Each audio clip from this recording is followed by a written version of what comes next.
Hello everyone, welcome to another match review, and today finally I get to say another win. Another win regardless of who it is, it's another win. On the panel today, Daniel, son of Chelsea, and Louis. Say hello, lads.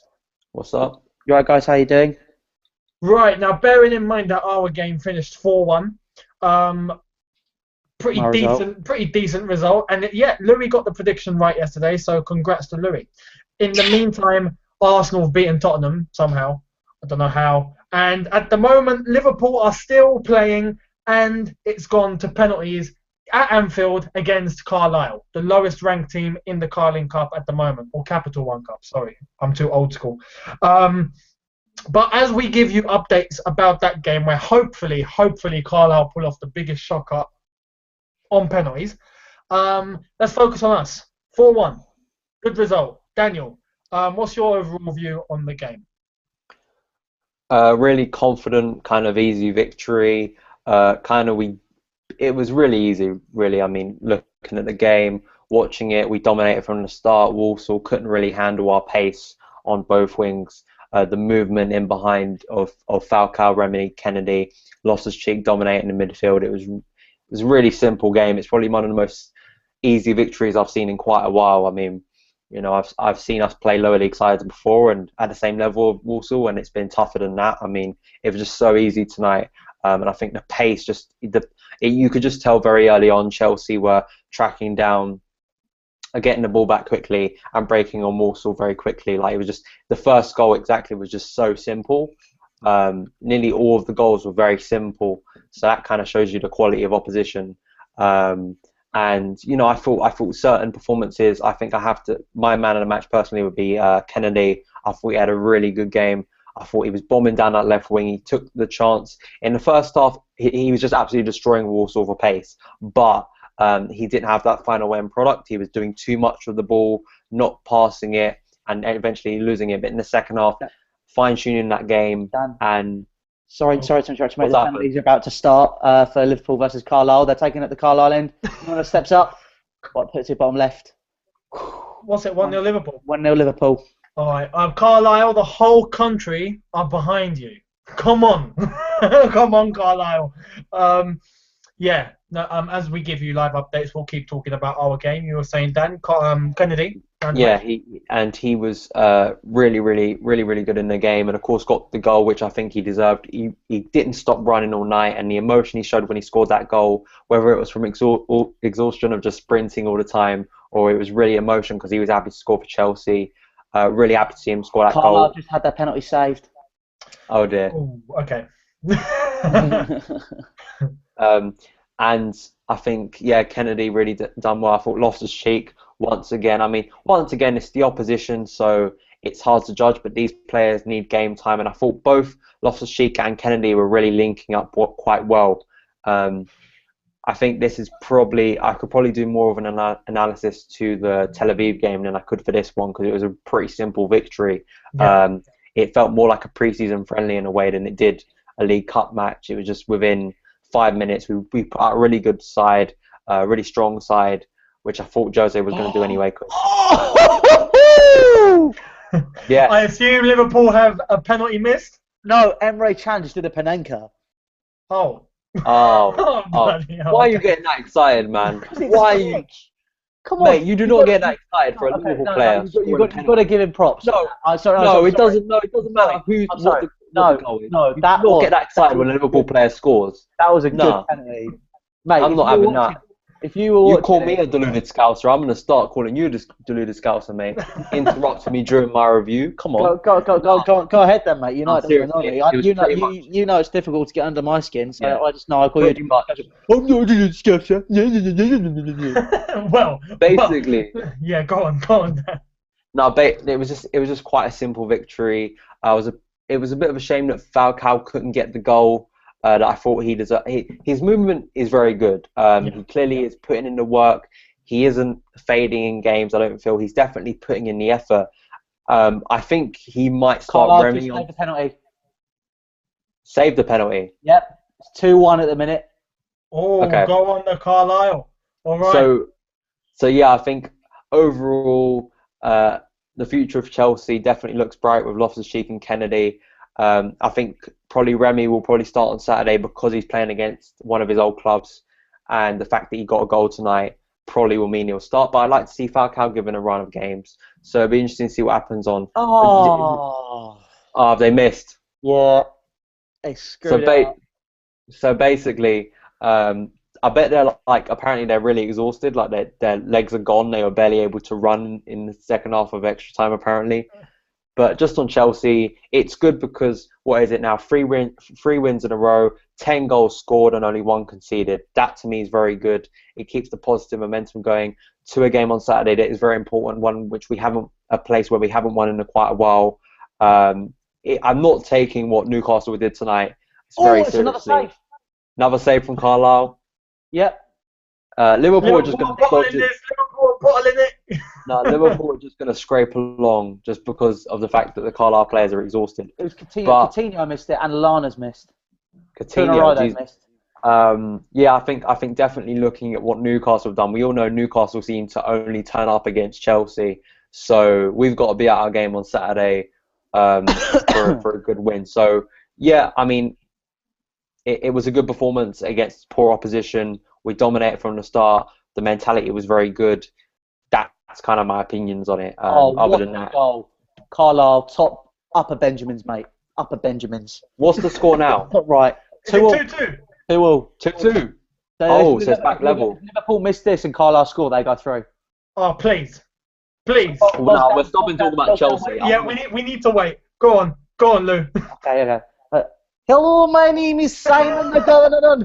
Welcome to the League Cup. I'm currently halfway through penalties. Louis got incredibly boring. I don't have my glasses, so I can't see very well. Danny Ings stepping up to take the penalty. Straight down the middle. No stopping that. So Carlisle have to score this. Carlisle have to score the next penalty. Pressure. I think he's going to bottle it. I think I think their legs are absolutely gone. They're shattered. It's Anfield. The pressure's on you. The whole nation is waiting. You're going to bottle it. It's just going to bottle it. It's a long walk from that halfway line. Sudden death. What's his face looking like? I can't see that, Daniel, unfortunately. He looks incredibly constipated. I'm not just sure if that's his nervous face or he's just very tired. So here we go. Harry, number 10. Bogdan saves. Liverpool go through. Oh, crap. Okay. Anyway, Liverpool face Bournemouth in the next round. Right. No, that's a good analysis. Dan. I mean, one thing about Walsall is exactly what we said yesterday. Well, they were going to come and play proper, just, grinding English-style football, where it's just 4-4-2, 2 lines, physical, play the ball, long ball, all the time up the pitch. It's so easy to understand. No, I definitely didn't feel that watching Walsall. Walsall definitely, before the game, their pitch is actually Premier League standard. It's because they actually play they're not the traditional League One, League Two. Actually, I mean, I quite like watching the lower leagues, and the quality of football seems to improve every year, in my opinion. And Walsall are known to be kind of more of a passing side actually, and one thing they were doing today which actually helped us was they were trying to pass it out from the back, trying to go through midfield, and of course our players were just too quick. Ramirez intercepting, Kennedy intercepting, so they tried to play kind of an open and expansive kind of passing game, which helped us a lot. They didn't try and lump it up, which you got to give them credit for. They tried to play their game. Of course it didn't work out. But they definitely weren't lumping up the ball. There were some challenges going in there. Of course, it is always going to be physical. You're going to get that type of game lower down in the leagues. But I didn't feel it was exactly the ball being booted up at the first opportunity. There were definitely some decent players there, technically good, who were trying their best to try and play their style of football. It just didn't work out on the night because they came up against extremely good opposition with world-class talent. So got to give them some respect for trying to play some football and instead of just lumping it up, so I give respect to their manager because he clearly wants them to play a certain way, and they definitely did that. Maybe if I was the manager, I'd try and actually park the bus because that's probably the smart thing to do. But against a club like Chelsea, but even if they did that, I think the pace was still gonna absolutely destroyed them. It was just too easy for Chelsea. And Kennedy definitely for me was the man of the match. But Loftus-Cheek, I've been getting tweets. Yeah, cheeky Rubes. It seems to be catching on now. Cheeky Rubes. Someone was like hashtag. Someone on Twitter was like hashtag cheeky Rubes. Let's get it trending. So let's get hashtag cheeky Rubes trending. I have started doing it. I'll put it out there. Hashtag cheeky Rubes. The Kennedy goal was absolutely brilliant. The run, Mikel actually. I saw. Yeah. And Mikel was running forward with the ball. I couldn't believe what I was seeing. And then he gave it off to Loftus-Cheek. Loftus-Cheek with kind of like a half kind of chipped pass through. It was like the Fabregas kind of chip in a way to Schürrle. Not of the same quality, but something along those lines. And then it came to Kennedy, and Kennedy, like he'd been running all night, made that run in and smashed it past the goalie. Quite simple. But Loftus-Cheek, once again, I said this on Twitter as well. I think Loftus-Cheek and Kennedy bring such a different element to the team. They bring pace, positivity, vibrance to the team, which I think is a good thing to have. It's a good thing to have in a squad. And they're continuing. They seem to, every game they play, seem to adapt and seem to grow, especially Loftus-Cheek. So I feel Loftus-Cheek, as I've said before on here, is absolutely ready for the first team. So it's good to have a player who's going to keep on developing, keep on getting game time. He is, if not on the fringe, ready to be in the first team. You know, he's not an outsider anymore. He's definitely on the radar. And so is Kennedy. Kennedy's going to continue to grow, and for a Brazilian coming into the English Premier League, English football, to seem to hit the ground running, take his chances, is really positive. Definitely. Louis, your view on the result itself? Well, I couldn't actually find anywhere to watch it, so I was listening to it on 5 Live.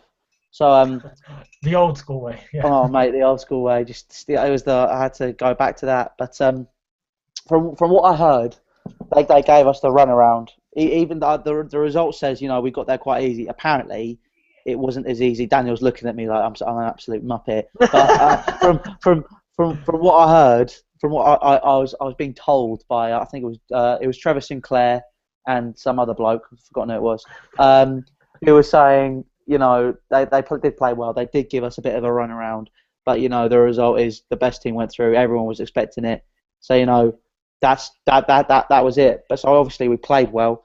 Loftus-Cheek's name came up quite a lot, so obviously he was getting heavily involved in the play. Ex-Chelsea boy, even if he never actually played for us, Lalkovic was playing for Walsall. Yep, he was. He was a bit quiet. I'm literally just going off the knowledge that I was given off the radio. I'm just literally just churning it back out. That's no problem. But the team selection itself, because we all saw the teams itself, what was your first impressions? I mean, Begovic did get a game, as we discussed yesterday. You know, it wasn't going to be Blackman after all. John Terry started, which was good. Good to see him back. And we had Remy, who did actually end up playing along the side, you know, that we discussed yesterday as well. We got quite a few right. Kennedy starting, good to see Loftus-Cheek out there. What's your overall impressions? And do you guys think that Djilobodji should have got a bit more game time than that? I agree. I think Djilobodji should have started personally, and we should have rested Gary Cahill and started Terry and Djilobodji. Yeah.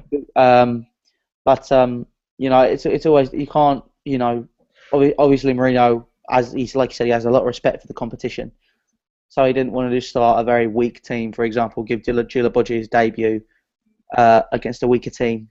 Yeah. Almost a sort of way to say, look, I want you to play for us, not sort of, if we're playing a team like Walsall or Northampton in the FA Cup or League Cup, I don't want to use you like that.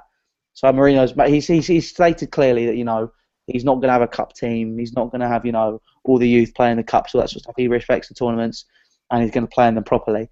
But personally, I would have started Papi Djilobodji alongside John Terry tonight, and maybe giving him a taste of the English game. But it's just a case of where and when is he going to get it now?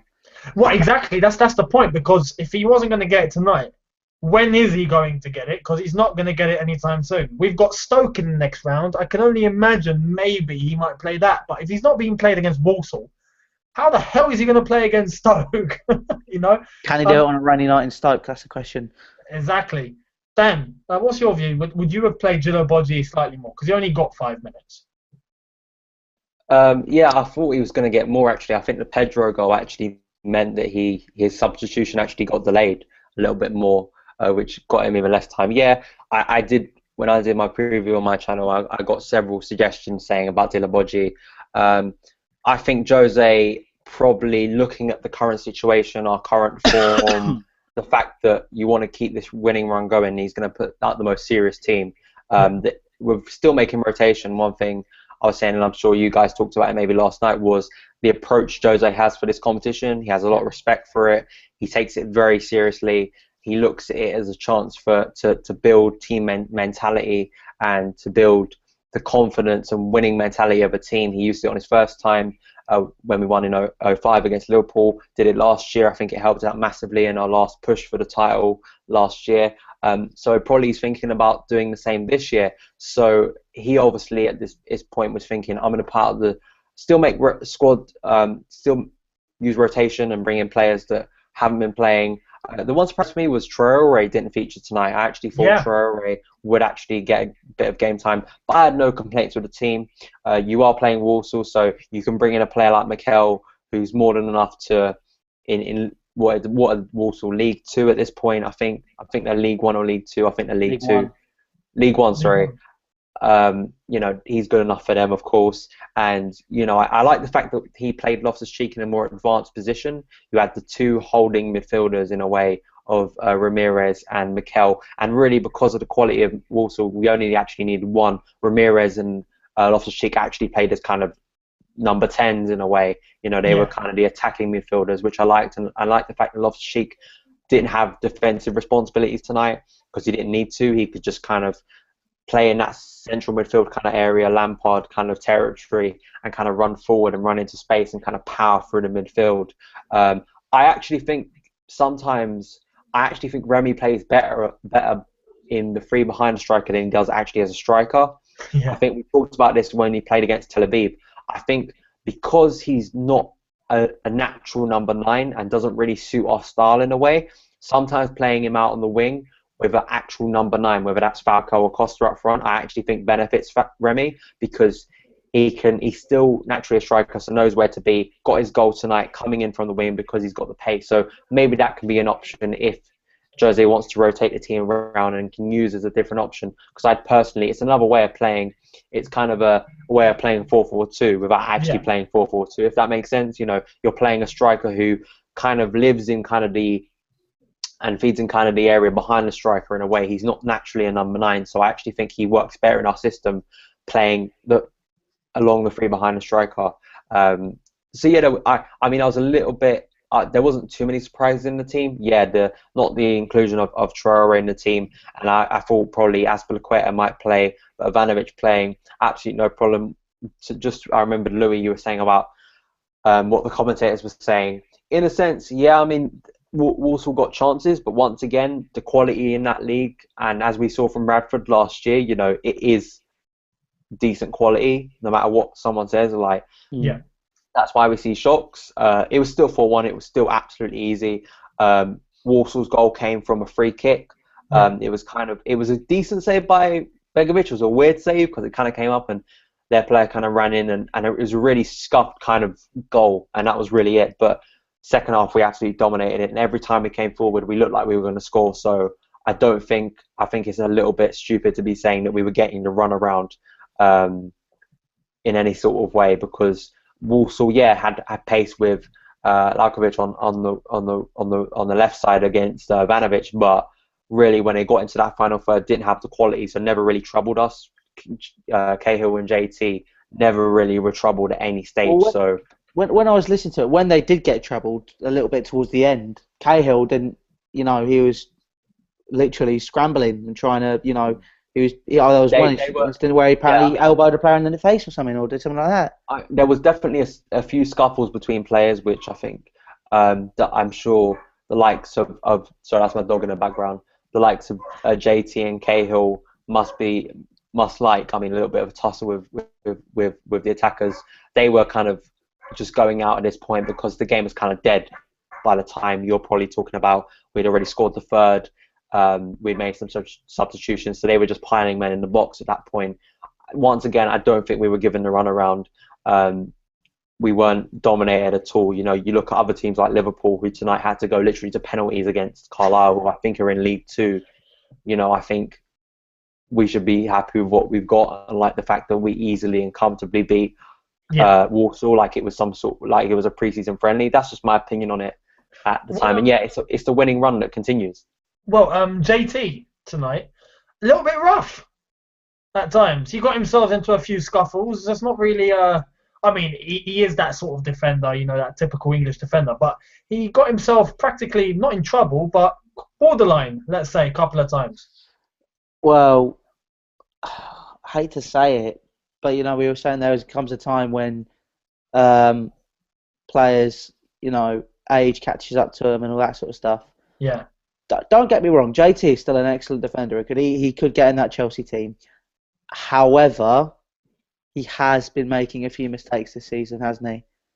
And I just think maybe, I'm not saying right, time to go JT, bye bye. I mean, I'm not. It's not like that. It's just a case of maybe it's time to start the transition and bringing Zuma into that side, and you know, just gently pushing it in.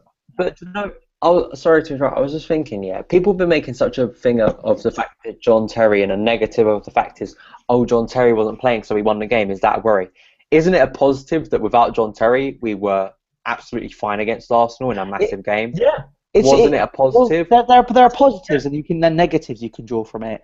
Like, sort of, if you love John Terry, that's a negative that John Terry wasn't playing, and you know we did well. So it depends on your outlook about it. I mean, I sit on the fence, so I'm trying to see both sides. Like, sort of, it's sad to see John Terry not in the team, but you're right. You know, to cope in such a big game with, you know, against Arsenal, and you know, keep a clean sheet with those two centre halves that we had is absolutely brilliant.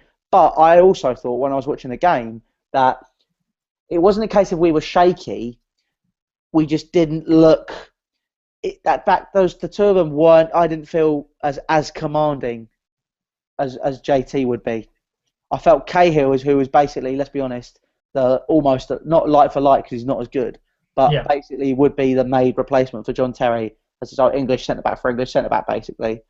Even though he's a great player, he's not. You know, he did look a bit shaky, and Zuma was excellent. I thought Zuma was absolutely brilliant that game, but there were times when it was 11 versus 11. They looked a little bit shaky, and because the Arsenal team went down to 9 and they weren't really having any issues with the Arsenal attack, it wasn't really the best time to make a judgment because they weren't being tested because it was 9 versus 11. I have to disagree with that. I think, you know, you look at the challenge Zuma made against Theo Walcott, and I said to you, I know. I mean, and you look at the performance, and once again, you have to. Arsenal never really had a clear-cut chance against us really throughout the whole game on Saturday. Other than that Alexis Sanchez chance, which was really a scuffed one, that was about it. And that's down to a good defence, and that's down to the fullbacks as well. You know, it's 4 at the back. It's not just 2 at the back that marshal the defence. It's also the midfielders in front of them. It's Matic. It's the wingers that come. It's a whole, especially with Chelsea, it's a whole team defending a lot of the time, and it's everyone playing their part. I think a lot of the times before we had so many weak links before of players not performing, Ivanovic not performing, Fabregas not covering, maybe some of the wingers not even tracking back. You know, I think we saw with Arsenal, and we've seen in the last 3 games, maybe not tonight because it's hard to make a judgment, but in the last 2 games, definitely players working for each other, players tracking back. You know, maybe that's not what we had before, but I definitely think Cahill and Zuma looked brilliant against Tel Aviv, looks really good and solid on Saturday against Arsenal. Once again, as I'm going to say, can't really make a judgment. JT, was in a few scuffles today, and of course, all players have got to go through bad form. It's just the way it is, a bad period. And so many people have written off JT in the past, and he's come through those and proven people more. I've just seen a comment here. Hold on, where is it? Well, Barca lost 4-1. Yeah, no, there was that, but there was one before. I don't know who it was. I can't find it. But I remember it saying, I would rather have John Terry ahead of any of Arsenal's one-legged defenders. No, you know, he said, I would rather have a one-legged John Terry than any current Arsenal centre-back. Okay, there you go. So, fair play to CFC BBRR. But I mean, on John Terry, sorry, I just want to say, um, as someone said in the comments, it could be like a confidence thing. We've seen this, and we can judge the situation. Benitez didn't play him every game, and because of that, he had his confidence knocked. Every time he'd play, he looked a bit shaky. Mourinho came in and played him every single game, every single weekday of the league, and he looked phenomenal. Why? Because he was playing constantly. And this season, he hasn't been playing constantly, so it might be down to that. If he was there every single week, who knows? He might step up in form. But I agree with you, Louis, saying, it's not easy to see John Terry sit on the bench. It's John Terry, and then to come to terms with the fact that we've got to come to the time where the transition has to happen. He's not going to play until he's 80. The transition will come. And he could play till he's 80. We could keep hopes. I mean, it could. With advances in science, he could, change his body parts. He could put his head on, I don't know, Varane's body. Yeah, there you go. but I mean, with John Terry, it's as you say, it's hard because it's the whole nostalgic factor. You look at the legendary team that we had from 2004 onwards. JT was the first guy in that whole Chelsea team to make his way into Chelsea. And now he's the last from that legendary team. He was the first and he remains the last guy out of that legendary team. That's the best Mourinho's first time. Yeah, it is. The captain. If you're the first one to come and you're the last one to leave, that says a lot, doesn't it? But it means we have to come to a time where we say goodbye to JT and that team is put to bed. That team is finally laid to rest. That's it. It's gone. There's no more Didier. There's no more Lamps. There's no more Czech. There's no more Terry. There's no more Essien. There's no more Makela. It's gone. Finished. But we got a new team coming through. And I think, as you said, it's a good problem. Zuma and Cahill are giving good competition and they're showing they can play. And that's only a good problem, really. It's not a bad problem at all. I'd rather have a good problem. Do you remember the game against Bradford last year where Zuma and Cahill played with each other? I know, as it's kind of contradicted my point because I said about it's the whole defence kind of playing a part. They looked so awful in that game. And, I thought at times we thought that when JT's been pulled out of that team, I agree with you about the whole discussion about JT. It's not a nice one to have. And I will continue to say he's still an amazing defender. So trust me, he will get back to form. It happens with all great defenders. The amount of times he's been written off by people like Benitez, and he's come back and he's proven them all wrong. I remember during that time, Benitez, and he was having injuries. Everyone was like, "Oh, his legs are gone." Like he's like getting so many injuries now. This is surely the end of his career. Comes back, have probably two of the best seasons he's ever had for Chelsea. So I'm not writing him off, and I don't think any logical fan should be writing John Terry off.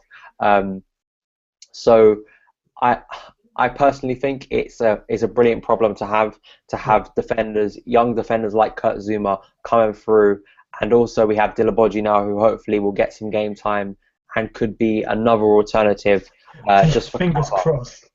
No, but just even for cover, for games where maybe we need to have a little bit of squad rotation. We never know when we get to that game again. Today was a day we needed squad rotation and he didn't play. Yeah, I mean, that's, as I said earlier, I think the reason why he didn't play was because of the circumstances surrounding it. The fact that we're coming off a bad run of form. Jose wants to keep this good run of form going. He takes this competition seriously. Maybe once we get into the next round, you may see Diliboji come in. I wouldn't be surprised if that's the case in the next round. He wasn't going to play Jamal Blackman because Begovic is our first keeper, and if Thibaut Courtois was fit, Begovic would play in this game, if that makes sense. So I think he was always going to play Begovic. I don't think he was going to throw Jamal Blackman in a game today. Begovic didn't really have to do a lot, but I still think it's good to have a player like that, Begovic. And we bought him for a reason. Let's play him as much as we can. That's the reason we bought him. There's no point not playing him. So I just think today was a good assured win.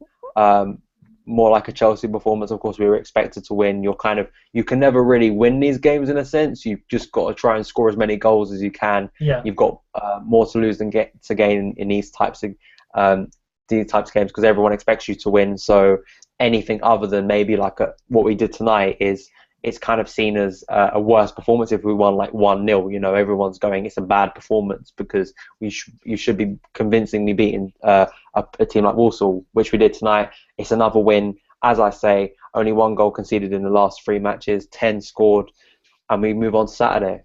Good sign, and it has to start somewhere, so hopefully it starts now.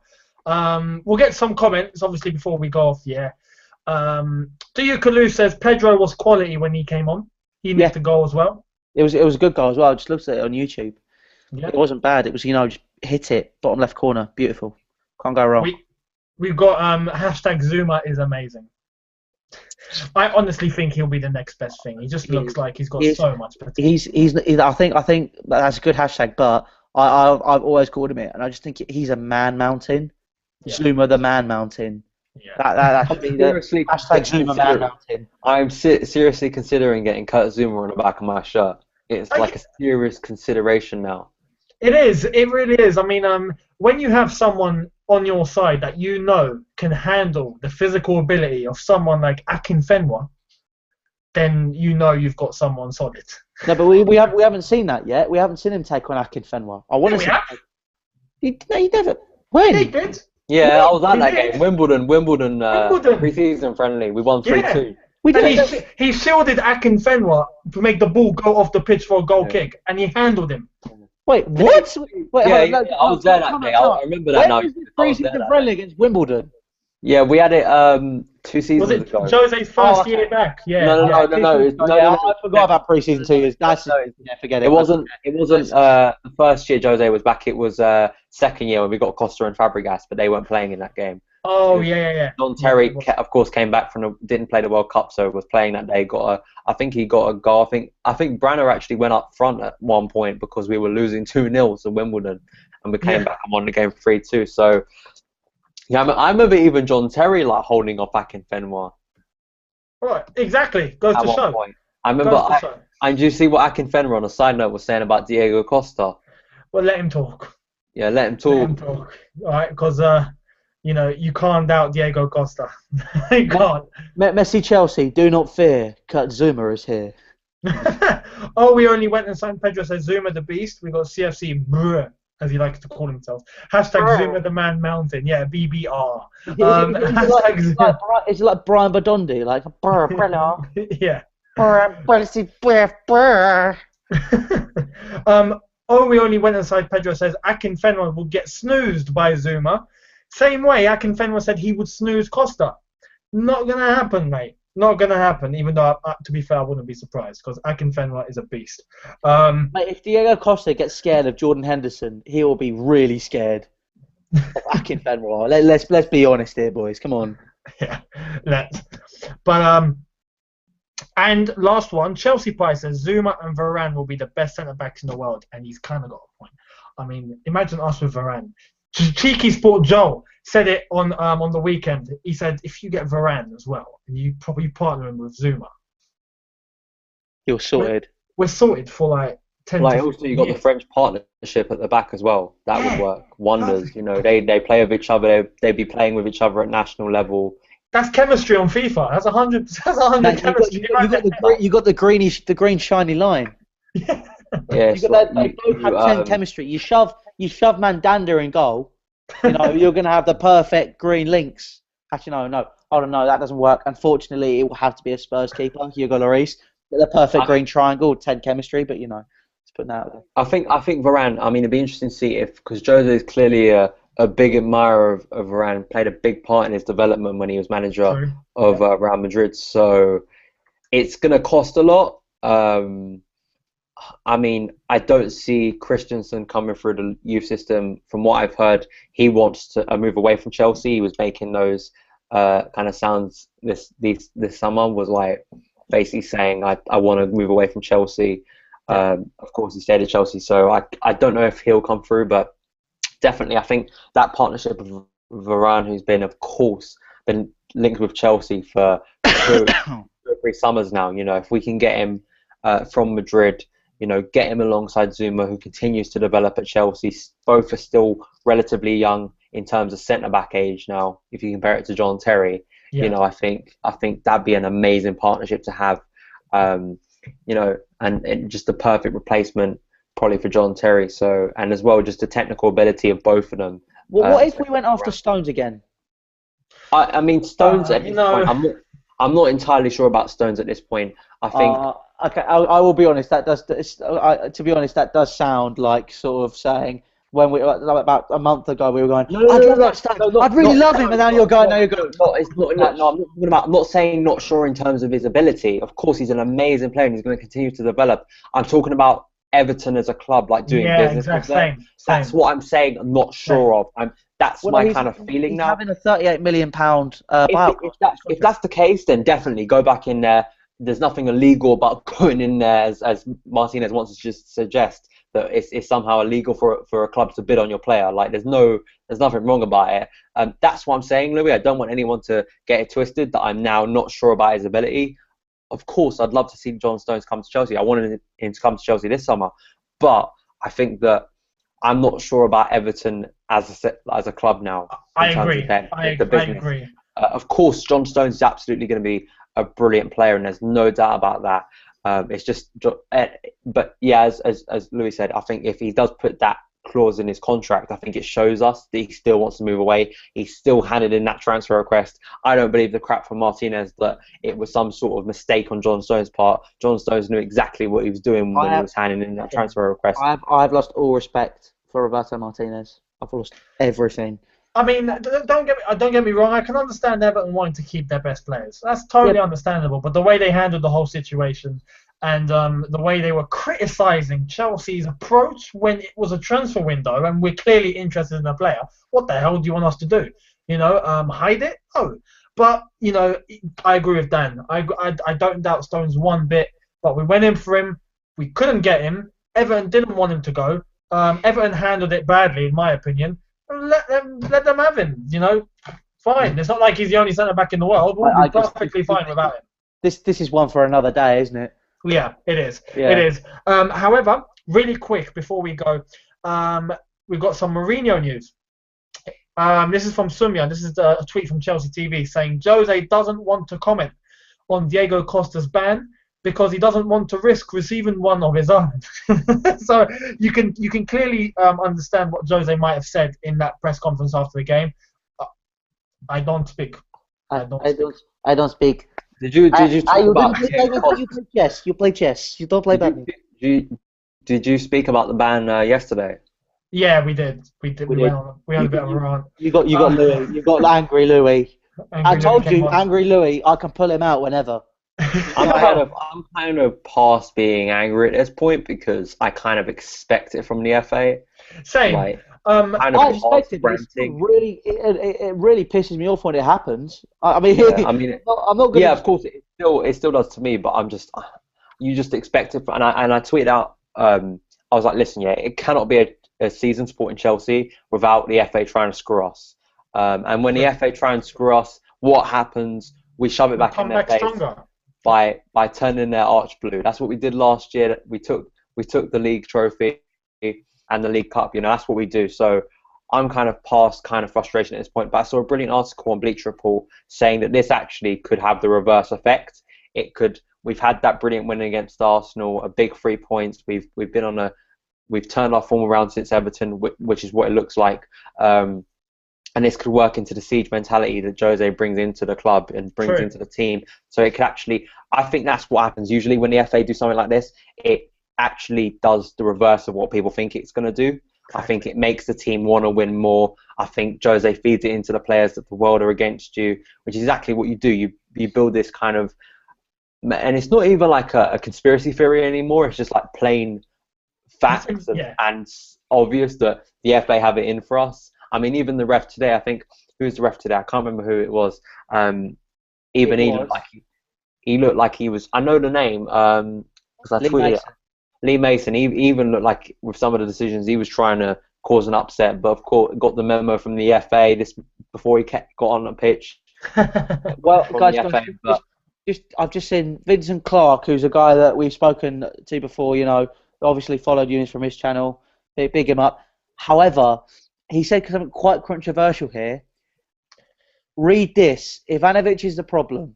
If Mourinho can't see it, Mourinho is the problem. Well, one quick thing, obviously, before we go Ooh. on. He played Ivanovic today. I see that as a good thing because that probably means, hopefully, he won't play against Newcastle. And Aspi will be thrown on that right-hand side instead. Yes, Ivanovic had a good game against Arsenal. Can't take that away from him. Credit to him. Had Sanchez in his pocket. However, I worry that's not going to continue. Yeah, exactly. And I feel more safe with Baba and Aspi. Now, Ivanovic playing tonight, I doubt Ivanovic is going to play 3 games in a week. I doubt that. So, True. And as well, Newcastle, as we know, because they like to turn up against Chelsea for some reason, have pace. Sissoko, who of course plays more centrally, they do have pace on the wings, and they like to. A lot of Newcastle, we saw it last year, is a lot on the counter and a lot on pace. And I think we were definitely playing more of a defensive kind of game. I think Newcastle, it's a completely different proposition going up there. They'll kind of sit back. We'll have to try and play football, and they'll try and hit us on a counter rather than what we were doing against Arsenal, which was the opposite, kind of a cagey game where we're giving them the ball and then we hit on them quickly with we're breaking and trying to on the counter. So I think it'd be a completely different game on Saturday. So yeah, I would go with Baba Rahman. It's a bit difficult with Ivanovic at the moment because the performance he put in. But once again, if I'm kind of taking my emotion out of this, let's be rational about this. And I think that Ivanovic is one performance out of about 5 out of the 5 bad ones he had before it. So exactly. I think I'd like to see a battle now. If Ivanovic is serious and is back on form now, and he wants to get back in the team, there's got to be a battle between him and Azpilicueta now for that right back position.